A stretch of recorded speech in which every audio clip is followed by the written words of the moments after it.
신경과 니키아 신경으로 우리 신앙을 고백하도록 하겠습니다.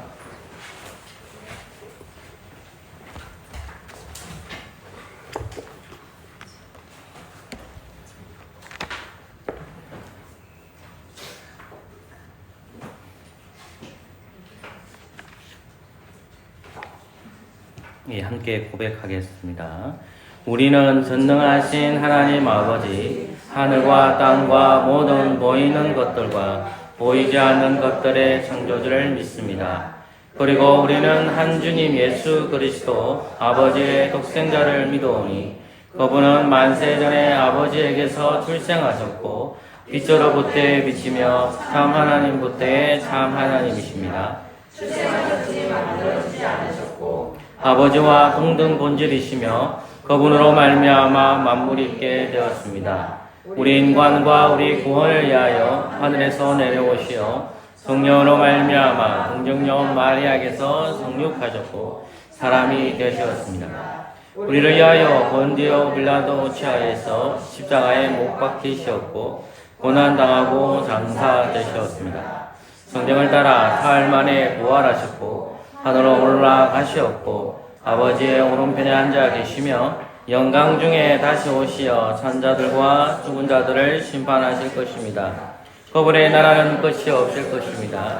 그리고 우리는 주님이시며 생명의 수요자이신 성령을 믿어오니 그분은 아버지와 그리고 아들로부터 나오시며 아버지와 아들과 함께 경배와 영광을 받으시는 분이며 선지자들을 통하여 말씀하셨습니다. 우리는 하나의 거룩하고 사도적인 공교회를 믿습니다. 우리는 사죄를 얻게 하는 하나의 세례를 고백합니다. 우리는 죽은 자들의 부활과 내세의 생명을 대망합니다. 아멘. 언약의 말씀 출애굽기 20장 1절에서 17절 말씀입니다. 구약 성경 출애굽기 20장 1절에서 17절까지입니다. 예, 한 절씩 도독하도록 하겠습니다.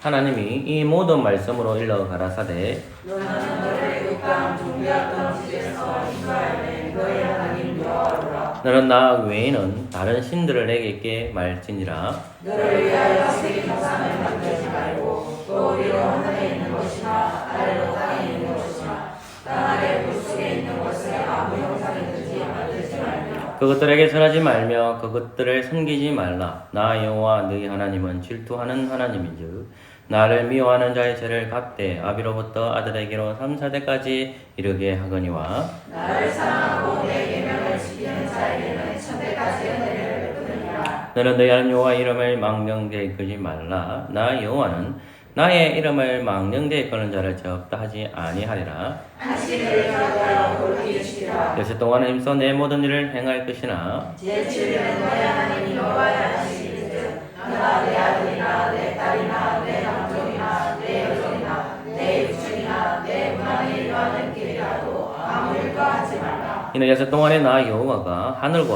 땅과 바다와 그 가운데 모든 것을 만들고 제7일에 쉬었습니다. 그러므로 나 여호와가 안식일을 복되게 하여 그날을 거룩하게 하였느니라. 내 부모를 공경하라. 그리하면 너의 하나님 나 여호와가 내게 준 땅에서 내 생명이 되리라. 살인하지 말지니라. 가늠하지 말지니라. 도둑질하지 말지니라. 내 이웃에 대하여 거짓 증거하지 말지니라. 함께 읽겠습니다. 내 이웃의 집을 탐내지 말지니라. 내 이웃의 아내나 그의 남종이나 그의 여종이나 그의 손나 그의 낙이나 물어 내 이웃의 소리를 탐내지 말지니라. 아멘. 자리에 앉아주십시오. 십계명에 공부해서 일주일 동안에 우리 하나님 사랑, 이웃 사랑을 바르게 살지 못했다면 이 시간에 공적 예배 시간에 그리스도 이름으로 회개하는 시간을 가집시다. 기도하겠습니다.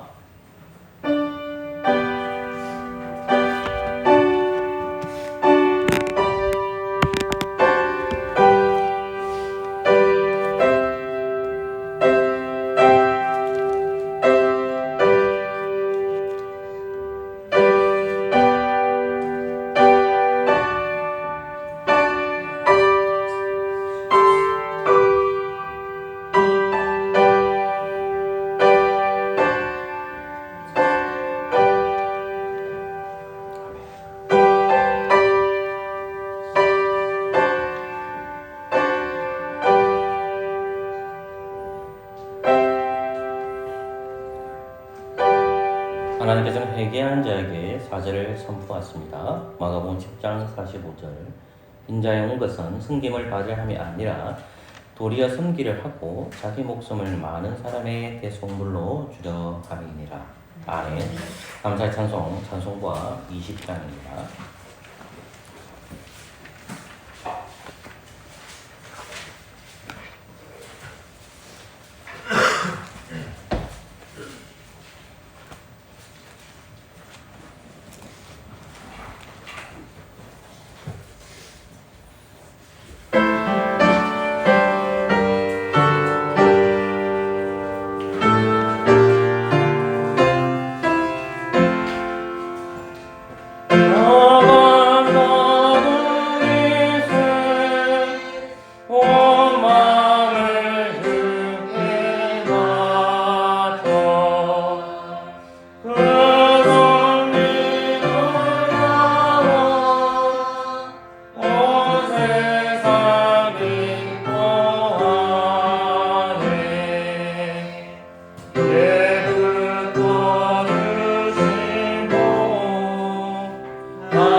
이제 오늘 말씀은 마태복음 22장 1절에서 14절입니다. 마태복음 22장 1절에서 14절까지. 그 깊은 묵상을 보시면 제가 마태복음 21장 41절 46절 되어 있는데 그 부분을 좀 고쳐주십시오. 마태복음 22장 1절에서 14절 말씀을 제가 읽겠습니다. 예수께서 다시 비유로 대답하여 가라사대 천국은 마치 자기 아들을 위하여 혼인잔치를 베푼 어떤 임금과 같으니 그 종들을 보내어 그 청한 사람들을 혼인잔치에 오라 하였더니 오기를 싫어하거늘 다시 온 종들을 보내며 오되 청한 사람들의 이르기를 내가 옷차를 준비하되 나의 소와 살찐 짐승을 잡고 모든 것을 감추었으니 혼인잔치에 오소서 하라 하였더니 저희가 돌아보지도 않고 하나는 자기 밭으로 하나는 자기 상업차로 가고 그 남은 자들은 종들을 잡아 능욕하고 죽이니 임금이 노하여 군대를 보내어 그 살인한 자들을 진멸하고 그 동네를 불사르고 이에 종들에게 이르러 혼인잔치는 예비되었으나 청한 사람들은 합당치 아니하니 사거리 길에 가서 사람을 만나는 대로 혼인잔치에 청하여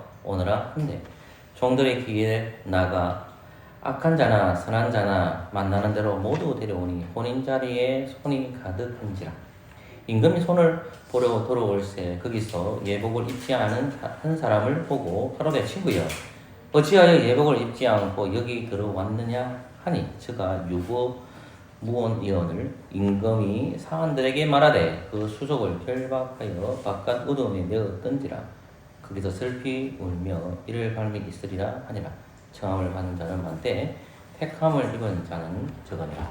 아멘. 기도하겠습니다. 하나님 감사합니다. 오늘도 마태복음 22장 말씀을 통해서 우리가 말씀을 잘 깨달을 수 있도록 성령님 우리를 인도해 주시고 우리를 가르쳐 주시옵소서. 예수 그리스도의 이름으로 기도합니다. 아멘.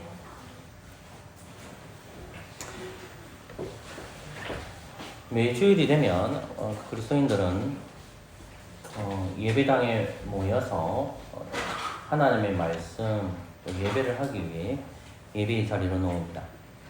늘 우리가 듣던 말씀들이지만 예배의 자리로 나오는 것은 우리인과 우리의 능력으로 되지 않습니다. 때때로 억지로 오거나 때때로 부모의 손에 걸려서 올 때도 있지만 결국 우리의 걸음을 인도하는 것은 나의 의지와 나의 노력으로 된 것이 아니라 모든 것이 하나님의 은혜로 이루어집니다. 예배에 있어서 모든 요소들은 대부분 귀로 듣습니다. 귀로 듣는 시간 중에서 하나님의 계시의 말씀이 계속해서 선포되는 것이 그것은 설교 시간입니다. 오늘 동일하게 저는 여러분들에게 이제 하나님의 말씀을 전하려고 합니다. 근데 제가 13절, 22장에 나오는 말씀 중에서 하나 해결하지 못한 게 있어서 그 부분을 해결하고 말씀을 전하려고 합니다. 22절 13절에 나오는 말씀을 보면 이런 말씀이 나오는데 임금의 사람들에게 말하되 그 수족을 결박하여 라는 말씀이 나옵니다. 근데 이제 이 구절 앞에 보면 뭐가 나오냐면 예복을 입는 거에 대해서 12절에 말씀하거든요. 근데 이 예복이 쉽게 생각하면 바로 뚫을 수가 있는데 조금 난해한 구절이 있어서 이 12절을 해석하고 나서 이 전체의 비유를 전하도록 하겠습니다. 오늘은 한 절만 하도록 하겠습니다. 그래서 22장 1절입니다. 22장 1절 말씀은 이제 이렇게 시작하죠. 예수께 다시 비유로 대답하여 가라사대라는 말씀으로 시작합니다. 우리는 이 다시라는 말씀에 곰곰이 생각을 해봐야 됩니다. 우리 지난주에 설교 들었지만 대제사장들과 장로들이 예수님께서 말씀하신 비유를 들었습니다. 그 비유의 내용이 두 아들의 비유와 포도원 농부들에 대한 비유입니다. 근데 주님이 다시 이제 비유로 말씀하십니다. 이 비유의 내용은 혼인잔치의 비유입니다. 근데 본문 읽어보면 주님께서 말씀하신 내용이 2절부터 14절 내용입니다. 근데 마태복음 21장에 나오는 두 비유를 들었을 때에 대제사장들과 장로들이 어떠했다라는 설명을 성경의 영감을 기록한 마태는 마태복음 21장 45절과 46절에서 설명합니다. 근데 세 번째 비유를 해줬을 때에 대제사장들과 장로들과 그리고 바리새인들이 어떠한 반응을 했는지에 대해서는 이 비유에 대해 직접적으로 어떤 반응을 했는지는 기록하고 있지 않습니다. 그렇다면 오늘 말씀을 듣고 바리새인들과 대제사장들과 장로들이 하나님의 말씀을 듣고 깨달았냐 했을 때에 그것에 대해 이야기하고 있지 않다는 사실입니다. 그렇다면 듣는 대상이라는 것이 누구인지를 조금 더 생각해 보자는 겁니다. 예수님은 듣는 대상이 이 비유의 말씀을 듣는 대상이 21장에서 분명히 밝힙니다. 그것이 23절입니다. 대제사장들과 장로들이었다는 겁니다. 대제사장과 장로들에게 비유를 얘기합니다. 그 첫 번째 비유가 두 아들의 비유이고 두 번째 비유가 포도원 농부의 비유입니다. 그리고 나서 이제 45절 말씀에 대제사장들과 장로들로 나오지 않고 45절 말씀을 보면 바리새인들이 나옵니다. 그럼 당연히 자연스럽게 생각을 해야 됩니다. 장로들이 빠진 것이 아니라 대제사장들과 장로들과 바리새인 세 무리가 하나님의 말씀을 듣는 겁니다. 그리고 나서 22장 1절 말씀에 이렇게 시작합니다. 다시 비유로 대답하여 라고 적혀 있습니다. 근데 우리가 이 비유의 말씀하실 때마다 마태는 이렇게 자꾸 기록합니다. 21장 33절을 보십시오. 같이 한번 읽을까요? 시작. 다시 한 비유를 들어라. 거기까지는 됩니다. 다시 한 비유를 들어라. 비유를 들어라 라고 했습니다. 저는 여러분들에게 이 비유를 들으라는 말씀을 해석하기 위해서는 반드시 어느 본문을 기억해라고 했습니다. 다시금 여러분들에게 얘기합니다. 제 설교가 초등부 아이들한테 맞출 수가 없습니다. 제가 언어학적으로 탁월하지 않기 때문에. 그러니까 성인된 적어도 중학생 정도 되는 친구들은 저는 설교를 이해할 거라 생각합니다. 근데 제 머릿속의 생각이 초등부 아이들은 이해하지 못할 거라는 것도 제 생각이지 성경께서 이해시켜 주실 겁니다. 그럼에도 불구하고 제 인간적인 생각은 초등부 아이들이 성경을 왔다 갔다 한단 말입니다. 그러면 성경을 왔다 갔다 하는 이유가 뭐냐면 성경 속에서 성경에 대한 답을 찾아야 되기 때문입니다.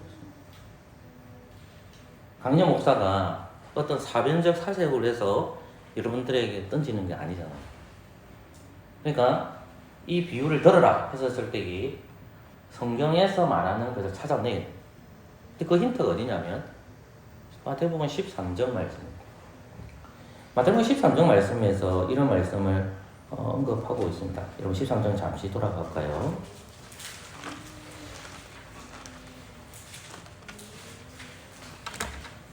본문을 찾아주십시오.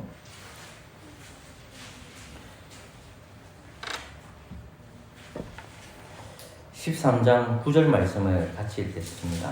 9절 10절 시작. 하시니라. 제자들이 예수께 나와 가로되 어찌하여 저희에게 비유로 말씀하시나이까. 아멘. 귀 있는 자는 들으라 라고 말씀하고 있습니다. 그 다음 13장 43절 같이 읽을까요? 시작. 그때의 43절입니다. 시작. 그때의 여인들은 자기 아버지 나라에서 해와 같이 빛나리라. 귀 있는 자는 들으라. 아멘. 주님께서는 마태복음 13장에서 무리들에게 주신 말씀이 뭡니까? 귀 있는 자는 들으라 라고 합니다. 그 비유에 대한 해석은 제자들에게 해주지만 동일하게 마태복음 21장에서 대제사장들과 장로들과 바리새인이 듣는 대상입니다. 그 듣는 대상에게 말씀하신 것이 뭐냐면 33절 포도 농부 비유에서 들으라 라고 합니다. 비유를 들으라. 그리고 나서 22장 1절에서 주님께서 예수께서 다시 비유로 대답하여 라고 되어 있습니다. 들으라는 말씀은 없습니다. 그러나 우리는 쉽게 생각하죠. 대답했다는 것은 주님께서 말씀하셨다는 겁니다. 그 말은 반대로 생각해보면 내가 말할 테니까 들어라 이 말입니다. 자, 우리는 새 비유에서 맨 마지막에 혼인잔치 비유도 주님께서 뭐라고 얘기하십니까? 비유를 들으라고 하죠. 자, 바리새인들과 대제사장들과 장로들은 하나님의 말씀을 들어야 되지만 그들이 전 인격이 오염되어 있죠. 귀가 닫혀 있다는 겁니다. 지금 계속해서 뭐라고 얘기합니까? 귀 좀 열어라. 근데 이 첫 비유의 시작이 28절 말씀입니다. 마태복음 21장 28절. 그러나 너희 생각은 어떠하뇨? 라고 합니다. 그러면서 주님이 비유를 시작하는 겁니다. 자, 예수님께서 야, 내가 세례 요한의 권세가 하늘에서냐 사람에게 준 거냐 했을 때 너희들이 답변을 못하는구나. 그럼 나도 아무 말 하지 않을 거야. 그리고 나서 주님께서 이어지는 말씀이 28절 말씀입니다. 그러나 잠깐 너희 생각은 어떠하냐라는 거예요. 이 너희라는 것은 대제사장과 장로들 얘기하지만 조금 더 확장해서 얘기할 때 45제 바리새인도 포함시켜야 됩니다. 너희 생각은 어떠하냐라는 겁니다. 너희 생각. 바리새인들과 대제사장들과 장로들의 생각이 있습니다. 특별히 사두개인 사람은 대제사장들입니다. 이 대제사장들은 레이지파 사람이었지만 철두철미하게 현실주의자입니다. 천사의 존재를 믿지 않습니다. 그리고 이스라엘 백성들에게 성결하게 거룩하게 살아라고 말하지 않습니다. 단지 레이지파 사람들이 그 제사의 법을 지키는 겁니다. 이 사람들의 중심은 성전 중심입니다. 성전을 위해서는 모든 것을 다 합니다.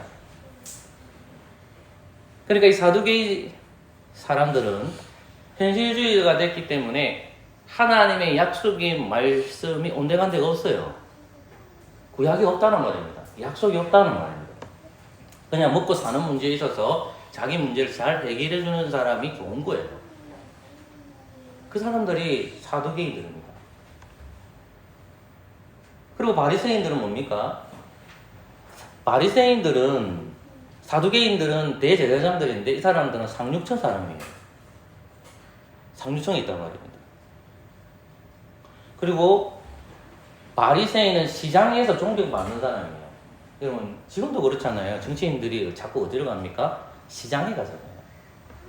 그게 사람들이 많기 때문에 시장에 가는 거예요. 시장에서 존경받는 사람들 있을 때 사두개인 이 대제사장들 존경 못 받아요. 왜? 민족주의가 아니기 때문에. 이스라엘 생각하지 않아요. 유대인들을 생각하지 않아요. 자기 현실 문제에서 그래서 자기가 등 따시고 배부르면 돼요. 그래서 그들은 현실주의자들이고 성전을 중심지었기 때문에 천사의 존재도 내세도 부활도 믿지 않습니다. 그러나 그들은 구약시대의 말씀을 가르치는 내인이었습니다. 이렇게 변질되어 버렸습니다. 그리고 이 바리새인들은 어떠합니까? 시장에서 존경받는 사람들. 이 사람들은 레인들은 안 돼요. 그들은 하나님의 말씀을 인정해요. 율법 학자들이에요. 그리고 그들이 기록한 구전이 있어요. 그것을 전통을 믿는 사람들이에요.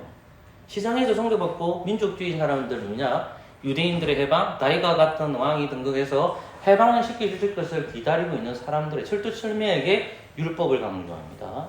거룩성을 강조합니다. 그 사람들이 바리새인들입니다. 그러니까 바리새인들과 장로들과 대제사장자들은 이제 주님께서 말씀하신 이 말씀의 첫 비유의 시작을 할 때에 주님께서는 28절 말씀에서 뭐라고 얘기하면 너희 생각은 어떠하뇨? 라고 질문합니다. 그러면 주님께서 너희 생각은 어떠하뇨? 라고 해놓고 비유 세 가지를 얘기하는 거예요. 그러니까 너희 생각은 어떠하니? 라는 것은 이미 바리새인들과 사두개인들과 장로들은 이미 생각들이 자신들의 생각으로 충만되어 있죠. 그래서 예수님께서는 그들의 생각을 깨뜨리기 위해서 뭐라고 질문을 딱 던지냐면 너희들의 생각은 어떠니? 라고 시작하는 거예요. 나의 근세가 하늘에서부터 왔느냐 땅에서 왔느냐라는 질문을 너희들이 던지는데 내 근세가 어떠니 나는 말할 수가 없구나. 그러나 너희들에게 먼저 물어볼게. 너희 생각은 어떻냐? 그래. 그러면서 주님께서 두 아들의 비유를 말씀하시고 그 다음에 포도원의 비유를 말씀하시고 농부들의 비유를 하시고 맨 마지막에 혼인잔치의 비유를 말합니다. 근데 두 아들의 비유를 끝마칠 때는 그들의 배경이 설명하지 않습니다. 어떤 상황이고 이 비유를 들었을 때 어떤 느낌이 있는지 어떤 생각을 가지고 있는지 기록하고 있지 않습니다. 성경 영감으로 기록한 마태는. 근데 두 번째 비유를 들었을 때 그들의 생각이 적혀 있어요. 마태는 그들의 생각이 어떠하는지를 넌지시 비추어줍니다. 그것이 45절과 46절입니다. 대제사장들과 바리새인들이 예수의 비유를 듣고 자기들을 가르쳐 말씀하는 줄 알았다라는 것입니다. 모든 무리들이 선지자인 줄, 예수가 선지자인 줄 알았기 때문에 예수님에게 어떠한 행동도 취할 수 없었다는 겁니다. 자신들의 생각을 숨겨놨다는 거죠. 너희 생각은 어떠하뇨? 자기들의 생각을 드러내지 않습니다. 그냥 생각이 가슴 속에 있습니다. 숨기고. 예수님이 두 가지 비유를 들었음에도 불구하고 그들은 하나님 품으로 와서 그리스도에게 나와서 자신의 내가 죄인입니다. 당신이 메시아이시군요. 구약에서 예언되었던 그 메시아가 이 땅에 오셨군요. 주님 우리를 영접해 주시고 우리를 용서해 주십시오라는 그 단 한마디의 단어도 등장하지 않습니다. 자기 우울증에 잡혀 있습니다. 말씀을 가르치는 지도자들이었기 때문입니다. 그래서 예수님께서는 다시 비유로 말씀하시는데 22장 1절에서 예수께서 다시 비유로 대답하여라는 말씀을 언급하고 있습니다.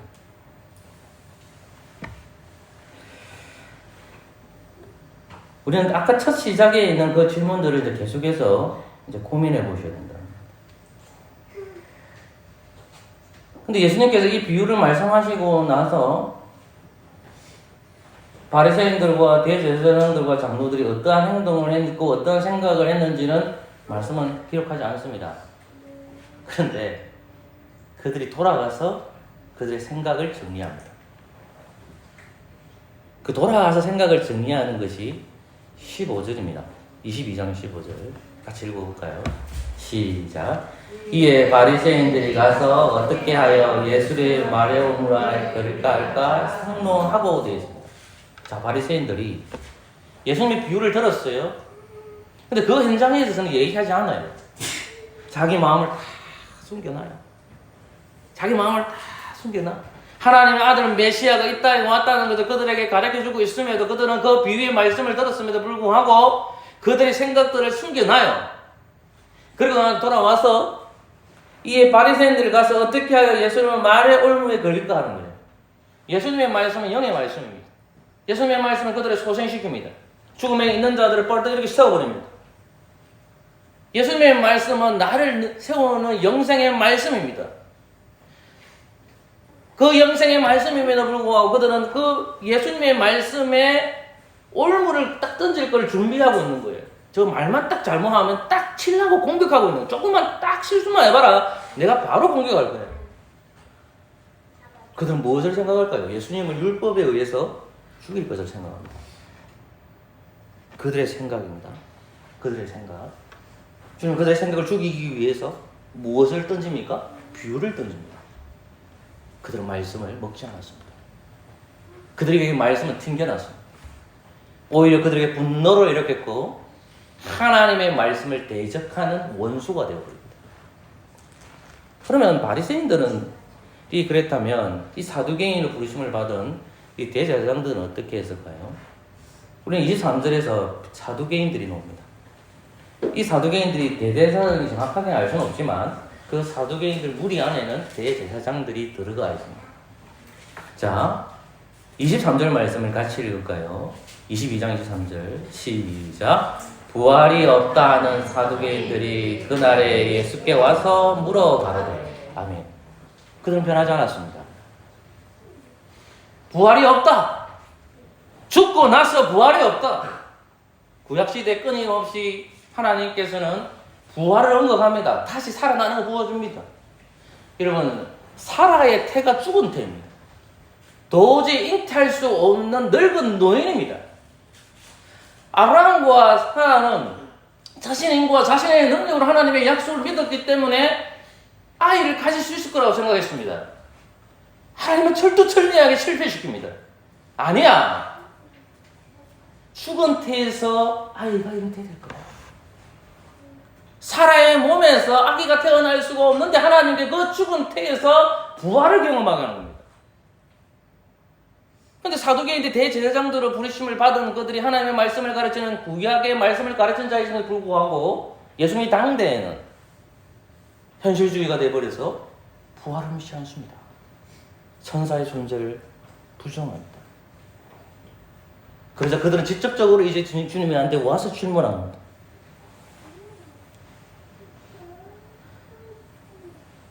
우리는 마태복음 22장 23절에서 부활이 없다 하는 사도인데 그날에 예수께서 와서 물어가로되 되어 있다고 합니다. 여기서 제가 여러분들에게 강조하고 싶은 것이 뭘까요? 생각입니다. 생각. 마태복음 21장 주님 28절에서 주님은 질문합니다. 너희들 생각은 어떠하뇨? 라는 겁니다. 자, 시작한다. 두 아들의 비유를 얘기합니다. 포도 농부들의 비유를 얘기합니다. 그리고 다시 한 번 더 말할게. 그것도 비유입니다. 그 비유의 결과가 뭐였을까요? 너희들 생각은 어떠하뇨? 우리는 이 말씀에 대한 이해를 하기 위해 다른 본문 하나를 찾아서 좀 생각을 정리해 봅시다. 요한복음 13장 2절을 가보십시오. 요한복음 13장 2절입니다. 말씀은 간단합니다. 생각. 이 생각. 요한복음 13장 2절. 생각에 대해 이야기하는 겁니다. 자, 13장 2절을 한번 소리로 한번 읽어보겠습니다. 준비됐죠? 같이 읽어볼까요? 시작. 마귀가 벌써 시몬의 아들 바로 유다의 마음 예수를 팔려는 생각. 그 구절만 더 봅시다. 13장 뒤쪽으로 오십시오. 27절입니다. 2절과 27절입니다. 27절 시작. 소각을 받은 후 곧 사단이 그 속에 들어간지라. 이에 예수께서 유다에게 이르시되 내 하는 일을 속게 하라 하시니. 아멘. 예수님께서는 최후의 만찬을 마가의 다락방에서 예수님께서는 제자들의 발을 씻어줍니다. 그리고 예수님께서는 최후의 만찬을 그 예수님 또 설교합니다. 내가 보혜사 성령을 보내줄게. 이게 13장부터 16장 이야기입니다. 첫 13장 딱 시작할 때 마귀가 누구를 잡아먹습니다. 그게 누굴까요? 가룟유다입니다.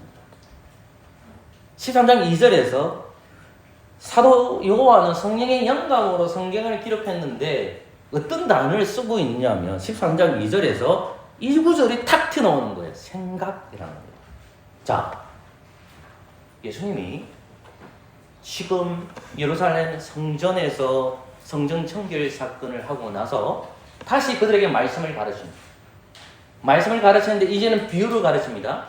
대제사장들과 장로들과 바리새인들에게 얘기합니다. 그 첫 비유를 시작하기 전에 앞서서 두 아들의 비유를 하기 전에 주님께서 이렇게 물어봅니다. 너희 생각은 어떠하뇨? 라는 질문합니다. 네 생각은 어떠니? 생각이라는 단어가 나옵니다. 근데 13장 2절에서 이 단어를 방언하죠. 마귀가 벌써 시온의 아들 바로 유다의 마음에 예수를 팔려는 생각을 넣었더니 주님은 바리새인들과 대제사장들과 장로들에게 물어봅니다. 너희들은 하나님 생각을 하고 있니? 마귀 생각을 하고 있니? 예수님은 세 가지 비유를 합니다. 그 세 가지 결론이 나오지 않습니다. 그러나 성령의 영감을 기록한 마태는 그것을 얘기합니다. 바리새인들은 예수의 말을 물고 늘어뜨리려고 생각합니다. 사두개인 대제사장들은 부활에 대해서 질문합니다. 그들의 생각은 바뀌었습니까? 안 바뀌었습니다. 그러면 우리는 요한복음 13장 성령의 영감으로 기록한 사도 요한을 통해서 확인하게 됩니다. 가룟 유다에게 예수를 팔라는 생각을 넣었다는 것. 누가 했죠? 사단이 했죠. 그러면 바리새인들과 대제사장들이 연합할 수가 없는데 예수의 팔 생각을 뭘로 할까요? 연합해죠. 누가 집어넣었을까요? 마귀가 집어넣은 거예요.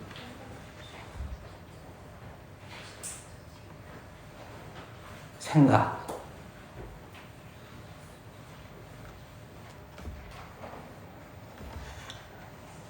우리는 요한복음 13장 2절 말씀을 통해서 확인하게 되고 그리고 13장 27절에 주님께서 최후의 만찬을 할 때 잘 생각해 보세요. 예수님이 곧 있으면 죽는데 그 밥 먹는 자리에서 이 일이 벌어진 겁니다. 곧 있으면 예수님은 십자가를 지시고 형벌을 당하신다고 합니다. 그때 최후 만찬 시대에 주님께서 누구에게 밥 숟가락을 갖다 대주냐면, 그 조각을 주냐면 가룟 유다에게 줍니다. 그것이 27절이에요. 조각을 받은 후 곧 사단이 그 속에 들어간지라 하더니까요. 주님께서 주신 음식을 먹고 있지만 그 속에 또 누가 역사하느냐? 누구의 가룟 유다의 생각을 정복해 버렸습니까? 예수 그리스도께서 하나님의 아들이시라는 거고 메시아라고 보고 그분이 나의 구주라는 것을 가룟 유다가 이쪽으로 가야 되는데, 하나님의 말씀을 의존해야 되는데, 말씀은 그 자체로 오신 그 주님의 말씀에 귀를 기울여야 되는데, 마귀 새끼라는 놈은 끊임없이 그를 유혹하게 되죠. 가룟 유다의 마음 생각을 알고 있죠. 그리고 가룟 유다의 마음을 어떻게 합니까? 삼켜버린 거예요. 사단이 그 속에 들어간지라. 이에 예수께서 유다에게 되게 네 하는 일을 속히 하라는 말씀이 있습니다. 그럼 우리는 정리해 봅시다.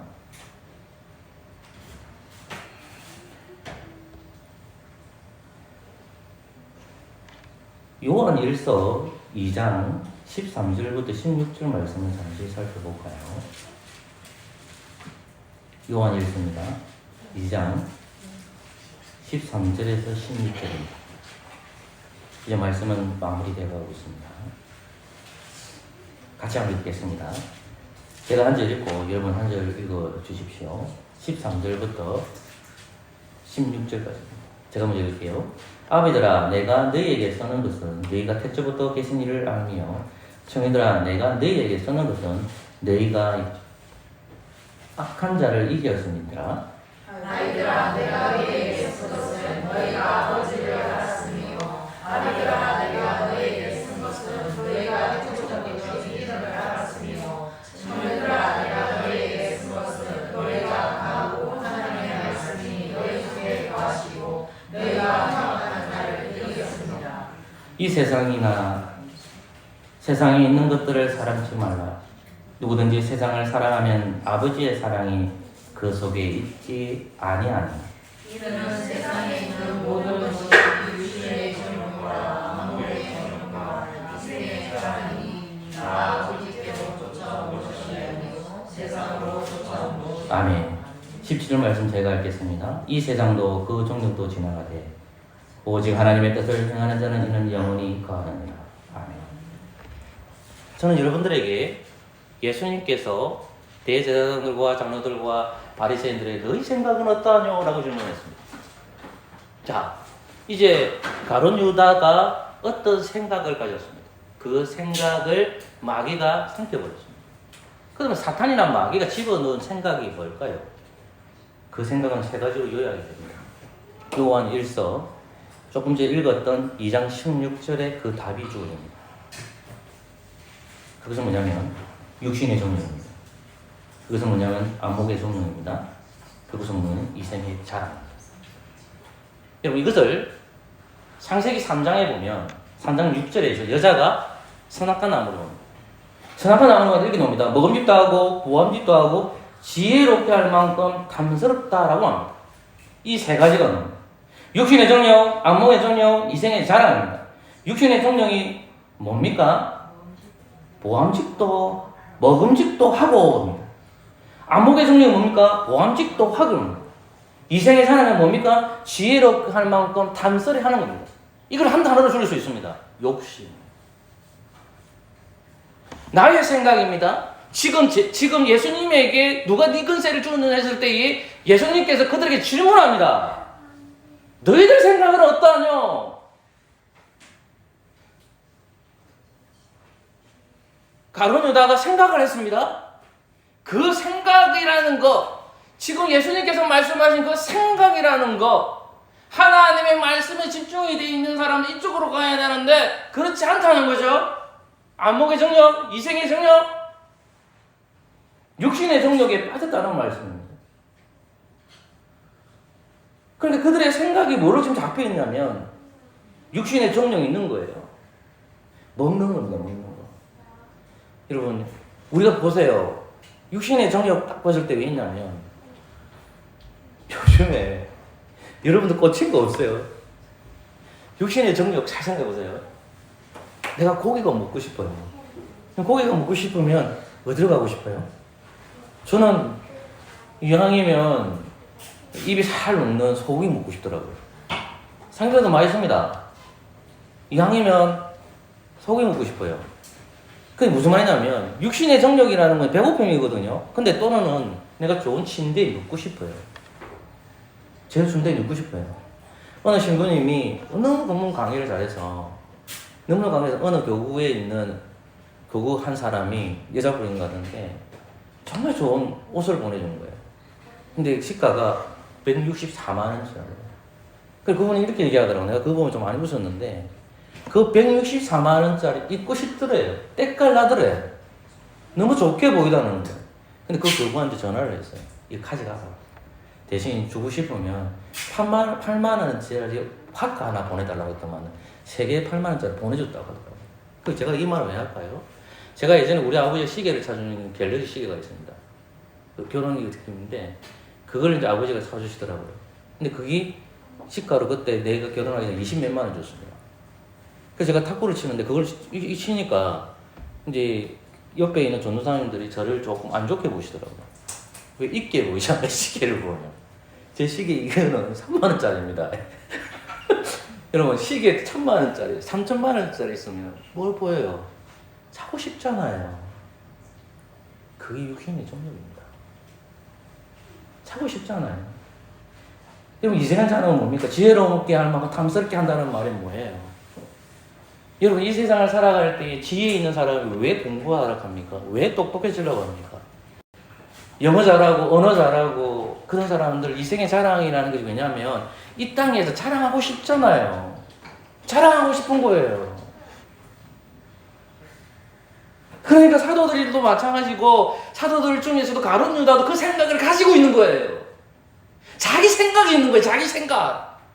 자기 생각이 있는 거예요. 마찬가지로 지금 하나님의 말씀을 듣고 있는 그 대제사장과 장로들과 바리새인들도 자기 생각이 있는 거예요. 자기 충만 있는 거예요. 바리새인들 부자입니다. 대제사장들들 하위층에 있는 사람들은 아닙니다. 상류층에 있는 사람들입니다. 자기들의 생각이 있잖아요.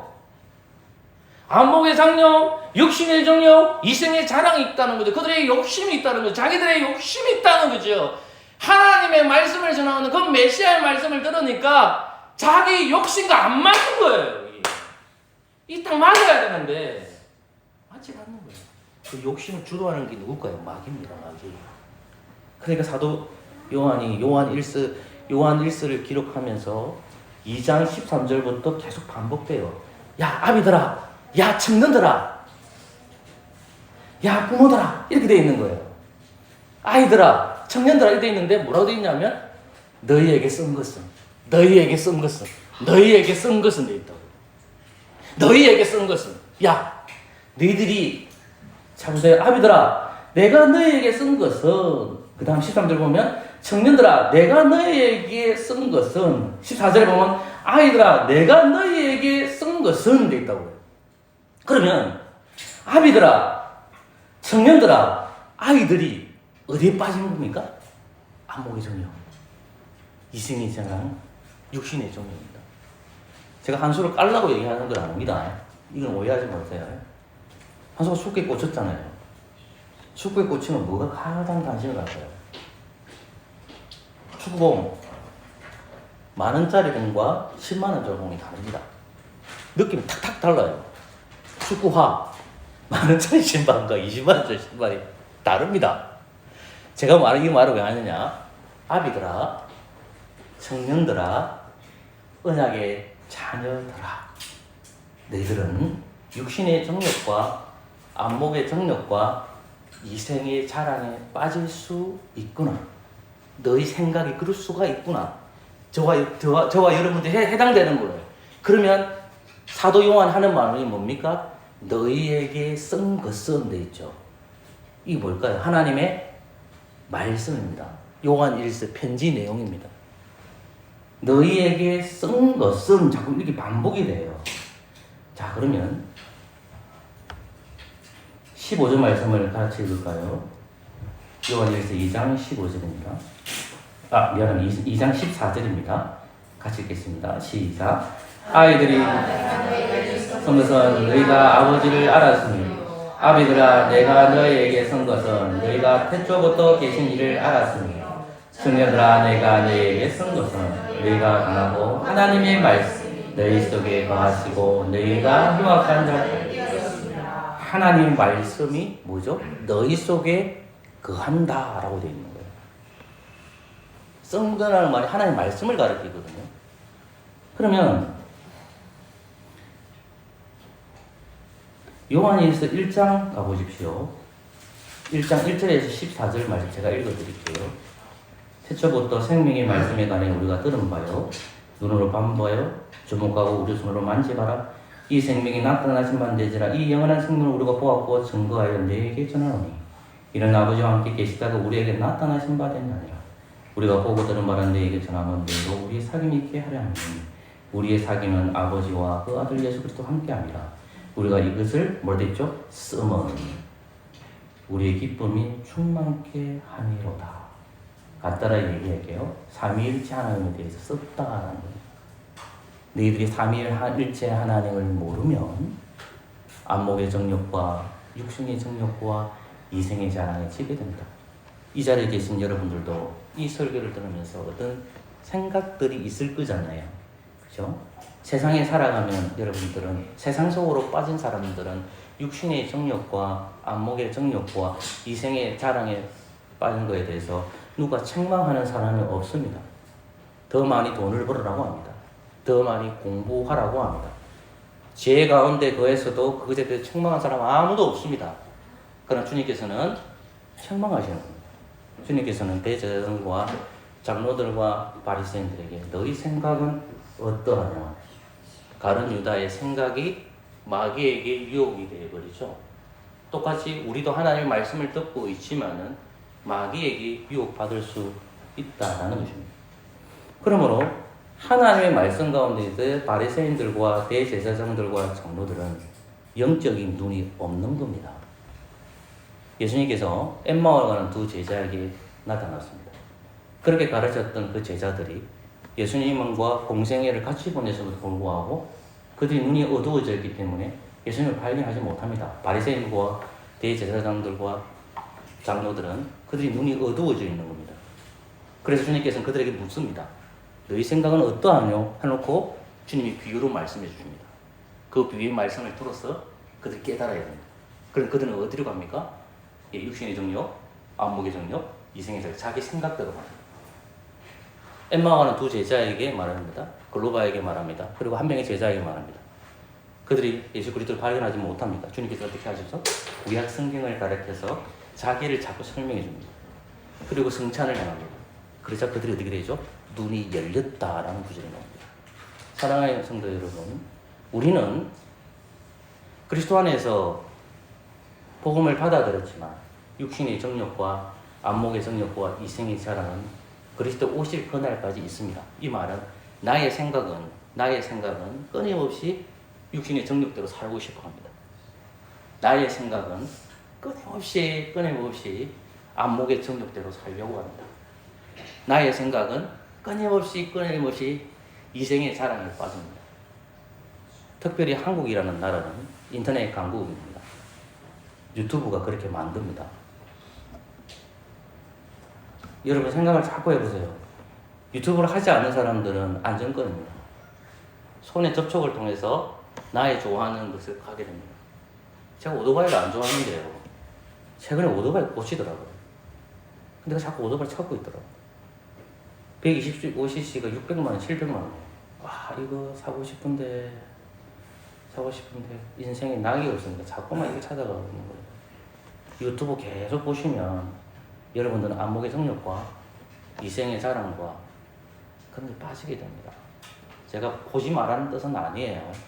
그러니까 나의 생각을 지배할 수 있는 유일한 방법은 뭐냐? 바리새인들과 대제사장과 장로들에게 주님께서 가르쳐 줍니다. 비유를 뭐 해라? 들어라. 동일하게 우리는 뭘 듣습니까? 하나님의 말씀을 들으셔서 여러분의 생각을 죽이셔야 됩니다. 그때 누가 부활할까요? 주님이 우리에게 부활하십니다. 우리 생각을 죽지 아니하면 영생의 말씀이 역사하지 않습니다. 그 사실 믿고 살아가는 저와 여러분 되시기를 소망합니다. 아멘. 찬송가 138장입니다. 찬송가 138장입니다.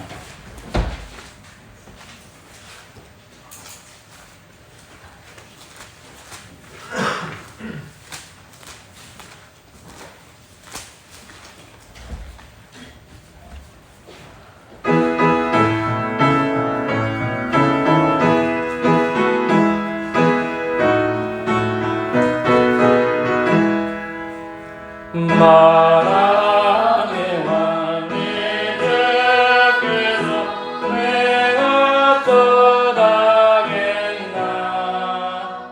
이 말 내가 듣나에 그 보혈 흘렸네 십자가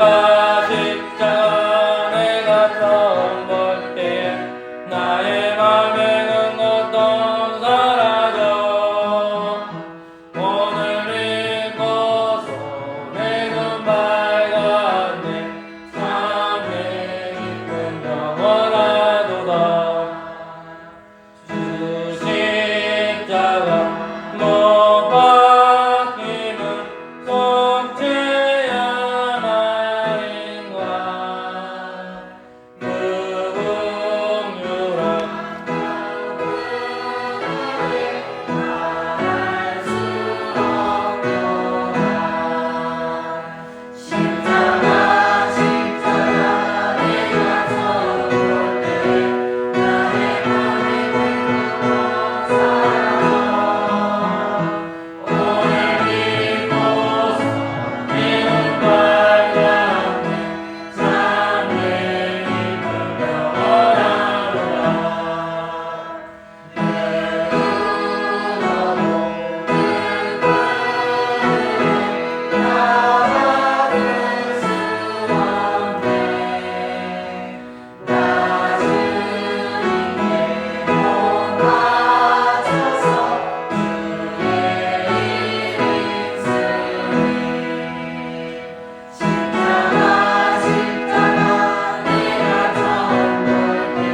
칭찬 받으신 분은 그 자리에 일어나 주시면 감사하겠습니다.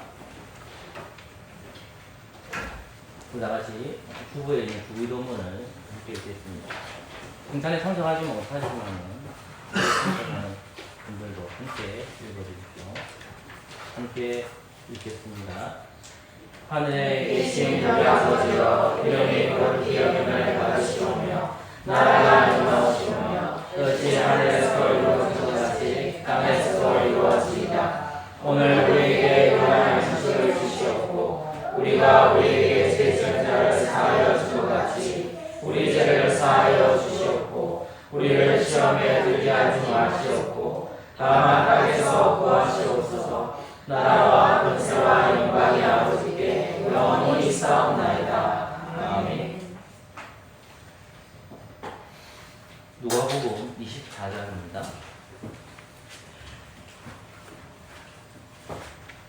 30절입니다. 누가복음 24장 30절.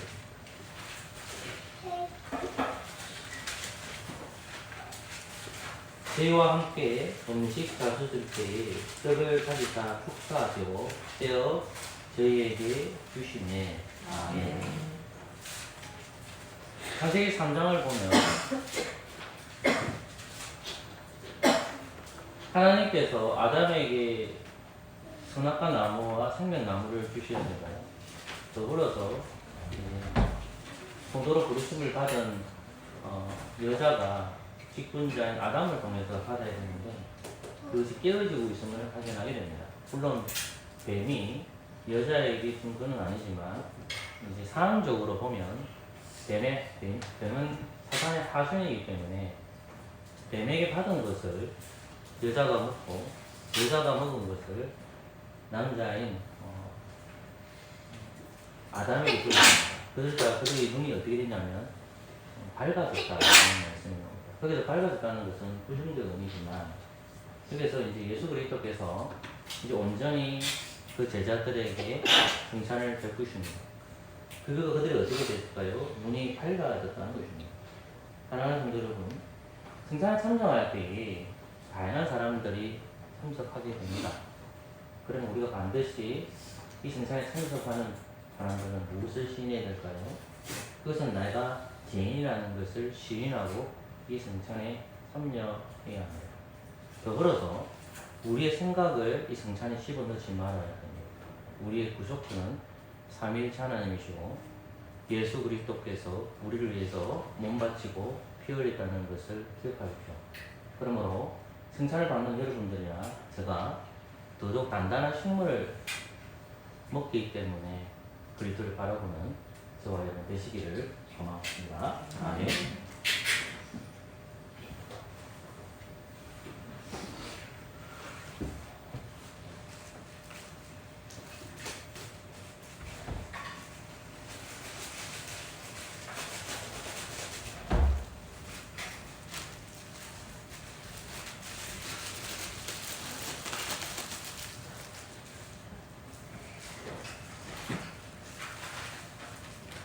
이걸 보셔야 됩니다. 이 떡은 예수님의 몸입니다. 아멘.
떡을 못 받으신 분 있습니까? 없지요? 기도합시다. 두고신 하나님 감사합니다. 예수 그리스도 이름으로 기도합니다. 아멘.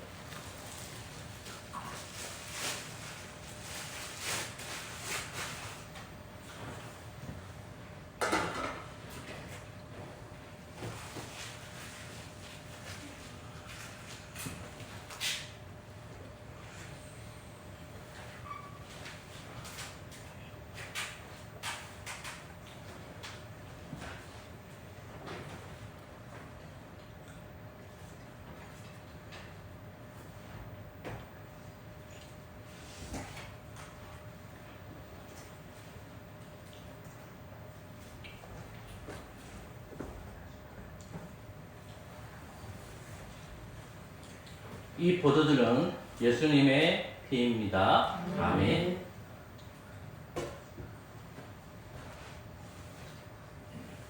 이렇게 한 피에서 넣습니다.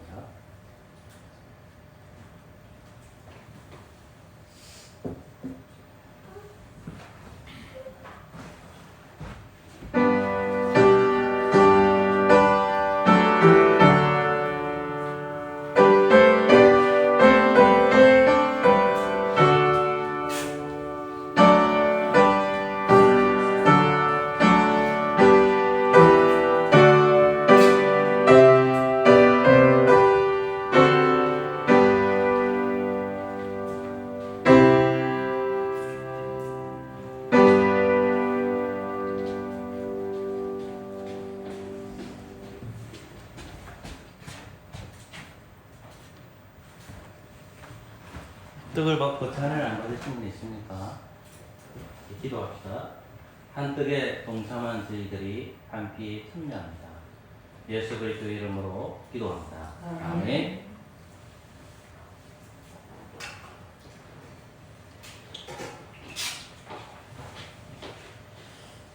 상송가 280문장을 하시므로 준비하신 도전하게 하도록 하겠습니다.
자리에 앉아주십시오. 기도하겠습니다. 하나님, 누가 은사를 주었는가 하는 제목으로 계속해서 하나님의 말씀을 전하고 있습니다. 21장부터 22장까지 이어지는 장구절이지만 하나님 이 말씀을 통해서 우리가 매주마다 들려지는 하나님의 음성을 설교를 통해서 잘 깨닫기를 소망합니다. 비유의 말씀을 깨닫지 못하고 자기의 욕심대로 나의 생각대로 움직인 대제사장들과 장로들과 바리새인들과 거룩한 유다를 봅니다. 하나님 아버지, 하나님의 말씀을 잘 듣고 잘 먹게 하여 주옵소서. 그래서 나의 생각을 죽이기를 소망합니다. 나의 육신의 정욕과 안목의 정욕과 이생의 사랑에 빠지지 않게 하여 주시고, 하나님께서 기록한 성경 말씀을 통해서 진리의 길로 나아갈 수 있도록 은혜 내려 주시옵소서. 그래서 날마다 하나님의 말씀을 귀하게 여기며 그 말씀대로 살아가기를 소망합니다. 이 모양 저 모양 살아갈 때마다 힘들고 어려운 점들이 참 많습니다. 구전 마음은 하지만 또 세상으로 나아가면 나의 마음이 하나님의 음성을 듣지 못하고 나의 욕심대로 살아갈 때가 참으로 많았음을 주님 앞에 고백합니다. 우리의 죄를 주여 용서하여 주시옵소서. 언제나 하나님의 뜻 안에 살아가기를 소망하고 하나님의 말씀을 통해서 우리가 소생하기를 소망합니다. 하나님, 힘든 자들에게 찾아가셔서 위로하여 주시옵소서. 예수 그리스도의 이름으로 기도합니다. 아멘. 감사의 찬송 시편 3편을 부름으로 준비하시는 헌금하도록 하겠습니다.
우리의 마음을 드리고 우리의 정성을 드립니다.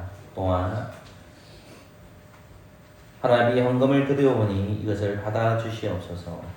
아버지 하나님, 가난한 자나 흥병한 자나 봉한 자나 신손으로 오지 아니하고 하나님 앞에 이 헌금을 드려오니 받아주시고, 또한 우리가 하나님 앞에 드려지는 것에 대해서 조금도 아까워하지 않는 마음을 허락하여 주시옵소서.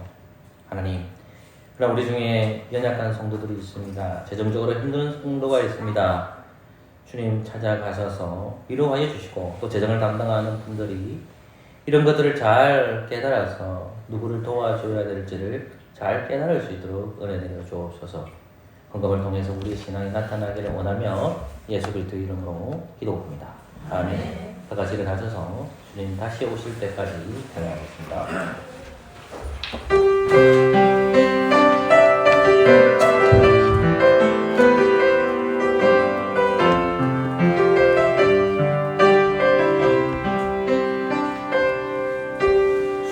주님 다시 오실 때까지 나는 아니라 좁은 길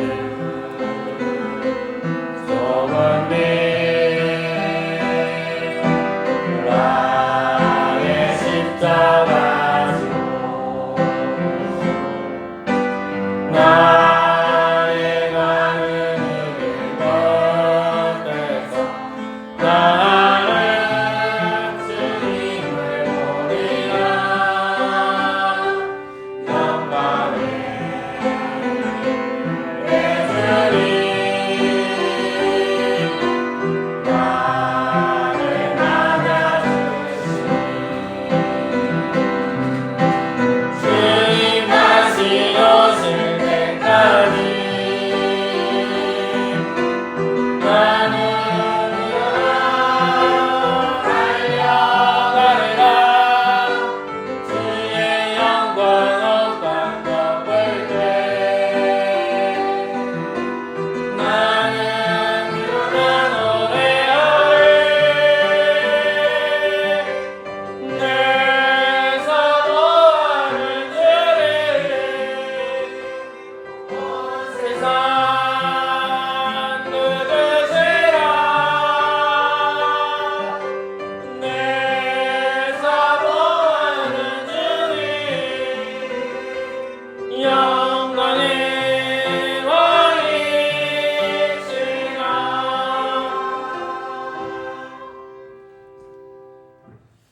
주 예수 그리스도의 은혜와 하나님의 사랑과 성령의 교통하심이 늘 우리와 함께 있을지어다. 아멘.